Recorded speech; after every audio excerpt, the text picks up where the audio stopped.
نواقض وضو یعنی وضو کن چیزوں سے ٹوٹتا ہے. حضرت ابن عمر رضی اللہ عنہ روایت کرتے ہیں کہ رسول اللہ صلی اللہ علیہ وسلم نے فرمایا لا تقبل صلاة بغیر طہور، وضو کے بغیر نماز قبول نہیں کی جاتی. حضرت ابو ہریرہ رضی اللہ عنہ سے روایت ہے کہ رسول اللہ صلی اللہ علیہ وسلم نے فرمایا جس شخص کا وضو ٹوٹ جائے جب تک وہ وضو نہ کرے اللہ تعالیٰ اس کی نماز قبول نہیں کرتا. اب کن چیزوں سے وضو ٹوٹتا ہے؟ مزی خارج ہونے سے وضو ٹوٹنا. حضرت مقداد رضی اللہ عنہ نے رسول اللہ صلی اللہ علیہ وسلم سے دریافت کیا کہ مزی خارج ہونے سے غسل واجب ہوتا ہے یا نہیں، تو آپ نے فرمایا مزی خارج ہونے سے غسل واجب نہیں ہوتا، اپنا عضو مخصوص دھو ڈال اور وضو کر، یعنی استنجا کرنا کافی ہے، نہانا ضروری نہیں. اس میں آپ دیکھیے کہ وضو ٹوٹنے میں ایک اہم اصول اگر آپ یاد رکھ لیں تو اس میں بہت سے مسئلے حل ہو جائیں. کیونکہ ابھی میں نے اس کا ذکر کیا تو آپ کہیں گے لکوریا میں کیا ہوتا ہے، تو کبھی کوئی اور بیماری کا نام لے آئیں گے، کبھی بواسیر کی بات کریں گے، کبھی کسی اور چیز کی بات کریں گے.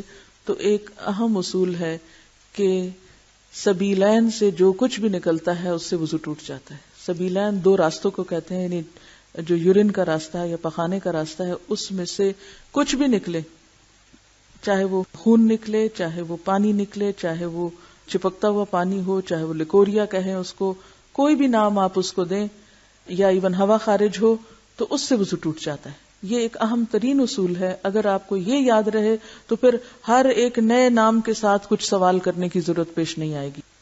تو کچھ بھی نکلے جو جسم پر محسوس ہو تو اس کو دھو کر، یا اگر دھونے کا موقع نہ ہو تو ٹشو سے صاف کر کے. میں اس لیے موقع کی بات کر رہی ہوں کہ عام طور پہ گھر میں تو سہولت ہوتی ہے، لیکن بعض اوقات آپ سفر میں ہیں، استنجے کا موقع نہیں ہوتا، تو ایسی صورت میں ایسی خواتین جن کو مسلسل ایسا ڈسچارج ہوتا ہے وہ پیڈ یا ٹشو استعمال کر کے وضو سے پہلے اس کو ہٹا دیں اور تازہ وضو کر لیں، چاہے ان کا ویسے وضو ہو بھی. تو چونکہ سبیلین سے کچھ بھی نکلے تو وضو نہیں رہتا، اس لیے اس نجاست کو صاف کرنا بھی ضروری ہے اور اس کے ساتھ دوبارہ وضو کرنا بھی. شرمگاہ کو ہاتھ لگانے سے وضو ٹوٹنا. نبی صلی اللہ علیہ وسلم نے فرمایا جو شخص شرمگاہ کو ہاتھ لگائے پس وہ وضو کرے. مثلا آپ کا پہلے وضو تھا، پھر آپ کو پیشاب کی تو ضرورت پیش نہیں آئی، لیکن آپ نے ویسے ہی اپنی کوئی تری تھی یا کوئی نمی تھی اس کو آپ صاف کرنے کے لیے ٹشو استعمال کر رہے تھے، آپ کا ہاتھ دوبارہ لگ گیا تو اس سے بہتر ہے کہ پھر آپ وضو کریں. نیند سے وضو. حضرت علی رضی اللہ عنہ روایت کرتے ہیں کہ رسول اللہ صلی اللہ علیہ وسلم نے فرمایا دونوں آنکھیں سرین کی سربند یعنی تسمہ ہیں، یعنی آنکھیں جو ہیں وہ انسان کے اس راستے کے لیے ایک تسمے کا کام دیتی ہیں.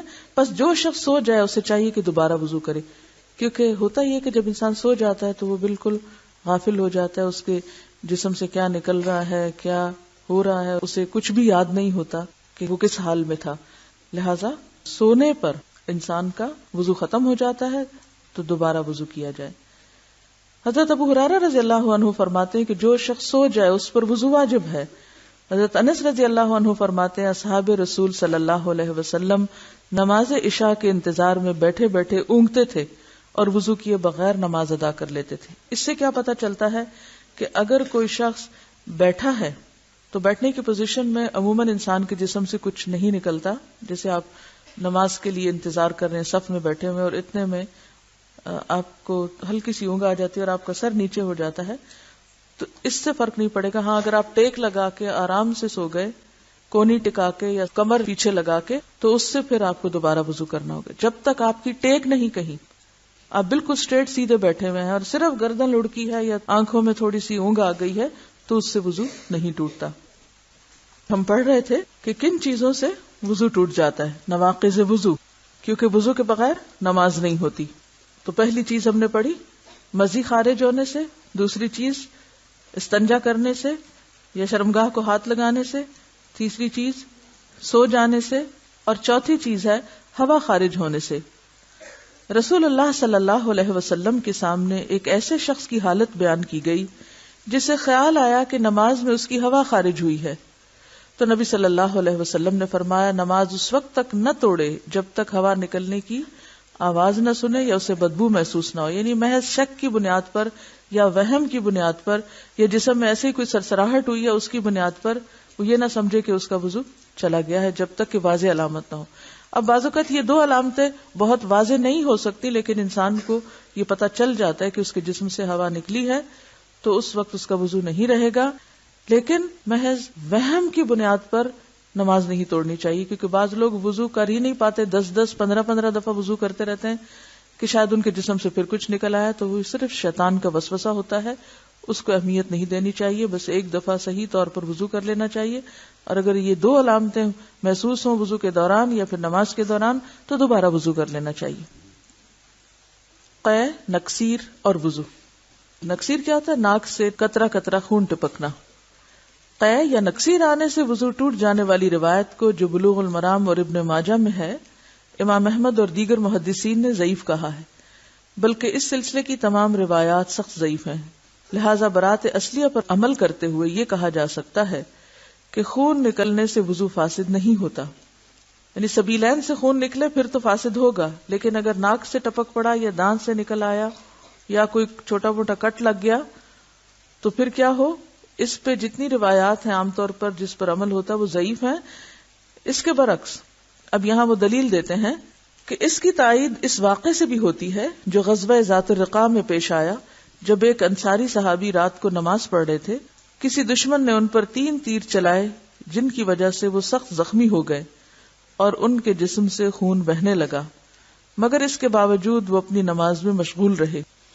یعنی انہوں نے تیر لگنے سے جو خون نکلنے لگا تو اس بنا پر نماز نہیں توڑی، نماز جاری رکھی. یہ ہو ہی نہیں سکتا کہ رسول اللہ صلی اللہ علیہ وسلم کو اس واقعے کا علم نہ ہوا ہو، یا آپ کو علم ہوا اور آپ نے انہیں نماز لوٹانے یا خون بہنے سے وضو ٹوٹ جانے کا مسئلہ بتایا مگر ہم تک یہ خبر نہ پہنچی ہو. ٹھیک ہے، یعنی یہ اتنا اہم واقعہ تھا کہ ایسا نہیں ہو سکتا کہ ایک صحابی کو تیر لگے ہوں اور آپ کو بتایا نہ گیا ہو، اور پھر یہ نہ بتایا گیا کہ وہ اس وقت نماز پڑھ رہے تھے، اور پھر یہ ہے کہ آپ نے انہیں یہ نہ کہا ہو کہ تم نے نماز کیوں جاری رکھی. تو یہ نہیں ہو سکتا کہ اتنی بڑی بات ہو اور ہمیں کسی نے پہنچائی نہ ہو یا یہ ذکر نہ کی ہو.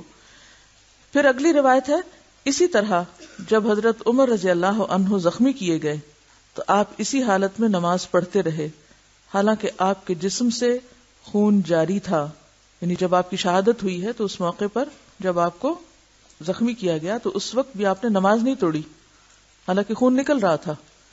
تو اگر نماز جاری رکھی تو اس کا مطلب یہ تھا کہ خون نکلنے سے ان کے خیال میں وضو نہیں ٹوٹا. اس سے معلوم ہوا کہ خون کا بہنا ناقض وضو نہیں ہے. رسول اللہ صلی اللہ علیہ وسلم نے فرمایا کہ اگر نماز میں وضو ٹوٹ جائے تو ناک پر ہاتھ رکھ کر لوٹو، وضو کرو اور پھر نماز پڑھو. یعنی اگر جماعت میں آپ نماز پڑھ رہے ہیں اور آپ کو وضو نہیں رہا اور آپ صف توڑ رہے ہیں نکلنے کے لیے، کیونکہ اب آپ نماز جاری نہیں رکھ سکتے، تو اب کیا ہوگا؟ آپ ایسے ہی نہیں نکلے بلکہ آپ اپنے ناک پر ہاتھ رکھ لیں، جس سے دوسرے نمازیوں کو یہ پتہ چل جائے کہ آپ وضو باقی نہ رہنے کی وجہ سے صف توڑ کے نکل رہے ہیں اور آپ کو وضو کی ضرورت ہے تو آپ کو جگہ دی جائے.